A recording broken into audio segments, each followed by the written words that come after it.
YouTube nation, what go on? How 2023 are going so far? Me never call it New Year again, you know. Or just how 2023 are going so far. Go on. We are getting our stride, man. We are getting our stride. And we just do more and do better this year, you know. And there's some mantra there. Do more and do better. And the rest of things will flow from that. Good? Good. All right. But Jamaica, though. Another dramatic episode. We are dominating the news cycle in Jamaica. Is this white dude? He's a white man. I think we come from America. And he makes him have money. And him also come here professing to be a worshipper of the Lord and Savior. And also, he came here under the guise of wanting to reach out and help children. So he organized his foundation and went through the local channels, the proper agencies, and registered things, and I work with the actual government agency responsible for child development, named the CDA, the Child Development Agency. Now, as it turned out now, despite some warnings that some people been issuing for months now and years now, it turned out now, said this man is actually a child molester with a record of sexual molestation of minors. And hell break loose now in Jamaica. See, in the head of the CDA, we see them in a parliament and I ask for she resign because this should never happen, and there were signs and there were mutterings and people were saying things and saying this. See? But the reason why we mention says a white man with money and him come here to talk about Jesus Christ is a reason we mention that, you know. Because Jamaica have a strange psychology. You say we a white man or a white woman will come to Jamaica and get away with it. A black man now will come here and get away with it. And anybody who know anything about Jamaica knows there's a Jamaica run. See, if this man was, look here, him have all of it, him have all of him corner them covered, you know. Because him white, him have him money, and him come here and say Jesus Christ. So that alone scam the whole establishment, you know. Including the government agency we might work with, you know. And despite the red flag they may go up, and there's some people head for roll, you know. Because there were red flags that went up. And the research is easily accessible information, you know. Just for do some background check on a man like this before you unleash him on such a sensitive era of our population, you know. Our children, you know. See? So some people heads for roll. But me just as say, the way that he was able to tiptoe through the raindrops, through the Jamaican bureaucracy, and get to where he want to get to. He was able to do that because him white, him face pale, and we have a little, socially, we have a little bias towards pale face people. It's still deep in our psyche, you know. As me said, the things where the pale face man can do in Jamaica and get away with it. The man will look like me. He have to go work twice as hard and twice as smart to get away with it. And that's the reality of Jamaica. Anybody who want to go around it, I lie them at them. Are them hypocritical and don't want to talk the truth, are afraid to talk the truth. So that is why it's not that me I try stir any kind of racial fire. But we are talking about Jamaica and what obtains in Jamaica. May I give you another example of it. May I use a sports example. Jamaica, the football program, we've been embarking on various strategies to try and qualify for the World Cup again. We qualify one time, right? And we've tried a plethora of local coaches.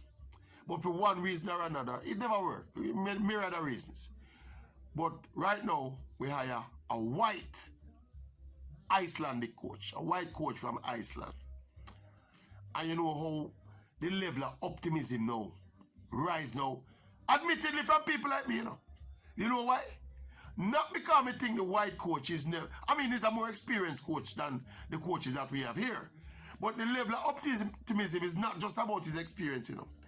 It's about the fact that now Jamaicans will now support this white coach more than they would support our own local coaches because of the color of them skin and because we know them and I'm familiar with them. It's just a thing in the Jamaican psychology. And so we see, you get me? And when I say Jamaicans, you know, we're not talking about the little Jamaicans, you know. We are talking about corporate Jamaica. We are talking about government Jamaica, you know. This kind of, I don't know how you define it. This kind of psychological warpness, you know, is something that permeate class, you know, in Jamaica, you know.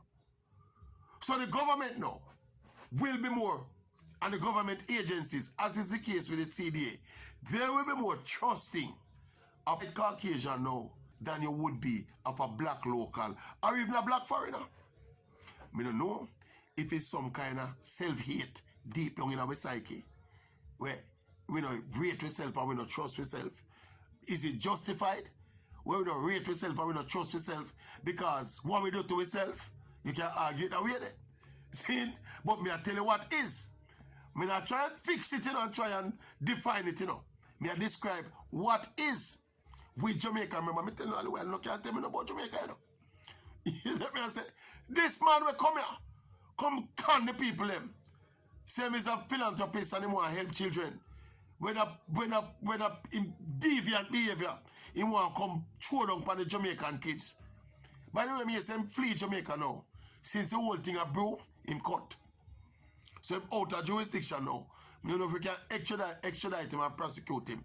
Because apparently a little girl come forward, you know, and I say some inappropriate thing going on with him, you know. So you see me I say to you. So this are the push jump out of the bag now, you know. But my angle to it, if this was not a white man with a foreign accent with the money and come here and say Jesus Christ, he would get to walk through the raindrops and reach where he reach. Where he shouldn't reach. You get me?